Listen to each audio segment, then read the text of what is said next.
everyone, I'm Emma and I'm here with Alex.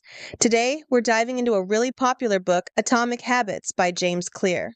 Hey everyone! Atomic Habits is truly life-changing. Just imagine, the tiny changes we make every day can lead to huge results over time. Exactly, Alex. This book offers such a unique perspective on habits. If you've ever struggled with starting a good habit or breaking a bad one, this book is perfect for you. Absolutely. The core of Atomic Habits is all about making small, consistent changes. Clear calls these small changes atomic because they're tiny, but when they're added up over time, they can create a massive impact. All right, first, Clear explains something called the 1% rule. He means that if we improve ourselves by just 1% each day, the results will eventually be way bigger than we'd expect. Exactly. He compares these small changes to compound interest, but in the context of personal growth.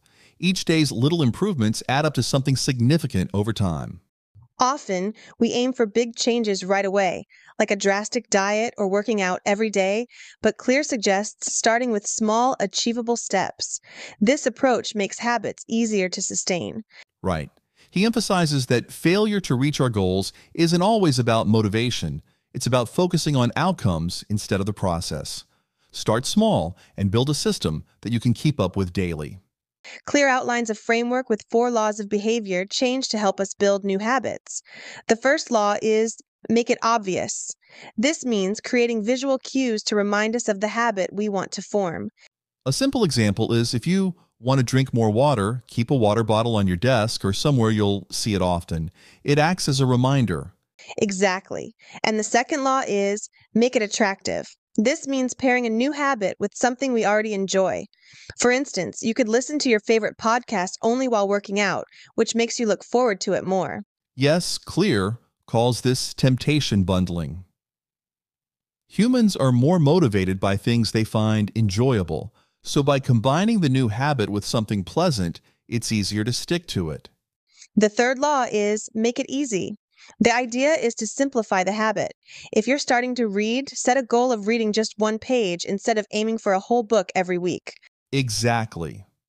Smaller habits are easier to maintain. If the goal is too high from the start, we might get overwhelmed and give up. The last law is make it satisfying. Clear suggests giving ourselves a small reward after completing the new habit to encourage us to keep it up each day. Totally. Like after a workout, treat yourself to an episode of your favorite show. It's a little incentive to motivate you. Clear doesn't just focus on building good habits. He also offers advice on how to stop bad habits. The idea here is to reverse the 4 laws we just discussed. Yes, like with the first law, instead of making it obvious, we make it invisible. For example, if you're always checking social media, you could remove the app from your home screen to reduce the temptation. Then there's make it unattractive. If you're trying to cut down on junk food, you could learn more about its health effects. The more we understand the downsides, the less appealing the habit becomes. And for make it difficult, you can add barriers to the bad habit. If you watch too much TV, put the remote somewhere harder to reach so it takes more effort to turn the TV on. Lastly, make the bad habit unsatisfying. If you make a bad habit less enjoyable, it's easier to let it go. Clear introduces a powerful concept called identity-based habits. Instead of focusing on outcomes, we focus on who we want to become. So instead of saying, I want to lose weight, say, I am someone who lives a healthy lifestyle. Yes, this is so impactful. If we see ourselves as someone who is active, we're more likely to do things that support that identity. It's like building the foundation of who we want to be through daily habits. And this approach goes deeper. It's not just about reaching a goal, it's about an internal transformation. Clear also emphasizes the role of our environment. Our surroundings have a big impact on supporting either good or bad habits. Agreed. If you want to eat healthier, try stocking your fridge with nutritious foods. So when you're hungry, healthy choices are what you see first. It's applicable to so many areas of life. If you want to be more productive, set up a clean and comfortable workspace without distractions. A well-organized environment can really help us focus. Clear also stresses the importance of having a system rather than just setting goals. If we only focus on the goal, we might reach it, but then go back to old habits. Exactly. A system provides a roadmap to keep practicing the habit. Like, instead of just wanting to lose weight, make a routine schedule for exercise that you can stick to. This way, we're building a lifestyle that supports our goals instead of only aiming for a one time result.